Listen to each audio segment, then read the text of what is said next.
شايف الشنب اللي قدامك ده؟ او ده السبب انك النهارده بتاكل مكرونه بشاميل وكشري بالصلصه. تعال اقول لك ازاي.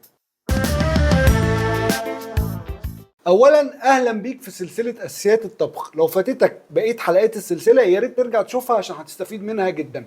ندخل في الموضوع على طول. حلقه النهارده عن الخمس صوصات الام. الموضوع ببساطه ان سنه 1903 كان في شيف فرنساوي عظيم اسمه شيف اوجست اسكوفيه، حصر ووثق الفايف ماذر صوصز او الخمس صوصات الام. والخمس صوصات دول هما التوميتو صوص او صوص الطماطم، والبشاميل، والاسبانيول، والفيلوتيه، والهولنداز. والخمس صوصات دول هم الصوصات الام اللي بيتفرع منهم معظم الصوصات في العالم لحد وقتنا هذا. النهارده بقى بالتحديد هنتكلم عن التوميتو صوص او صوص الطماطم، وهوريكم ازاي بيتعمل على الطريقه الاصليه بتاعته وكل تريكاته. يلا بينا. اول حاجه هتجيب ربع كوبايه بصل متقطع صغير، يعني تقريبا نص بصلايه كبيره.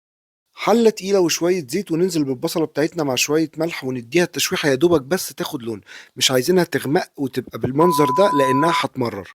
بعد ما البصله تدبل وتاخد اللون الاصفر هننزل بالثوم بتاعنا اللي مقطعينه ايمونسي يعني شرايح، بلاش نفرمه عشان طعمه ما يتغاش على الصلصه. هنشوح الثوم لمده 30 ثانيه، وبعد كده ننزل بمعلقتين صلصه كبار نشوحهم لمده 5 دقايق او لحد ما لونهم يغمق.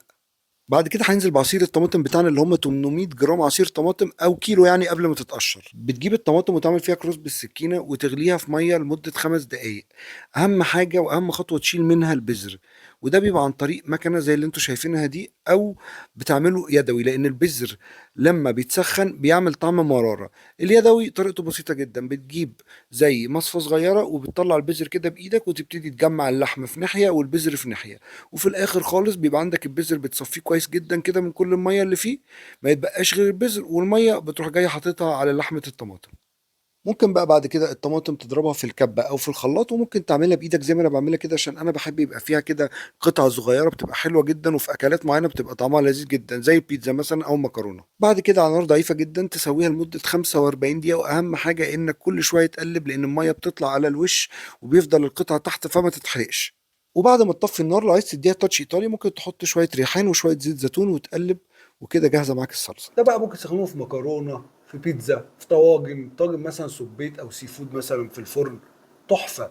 والمفاجاه بقى انك انت تقدر تخزنه في الفريزر لحد 6 شهور. تخيل بقى كم الاكلات اللي معتمد على صوص الطماطم في العالم لحد دلوقتي، من بقى مكرونات ومحاشي وطواجن وكل ما تتخيله، عشان تعرف بجد قد ايه الاختراع ده عظيم. يا ريت لو عجبكم المحتوى ما تنسوش تعملوا لايك وشير، وما تنسوش كمان تعملوا سبسكرايب عشان ينزل لكم بقية حلقات السلسلة. اشوفكم على خير.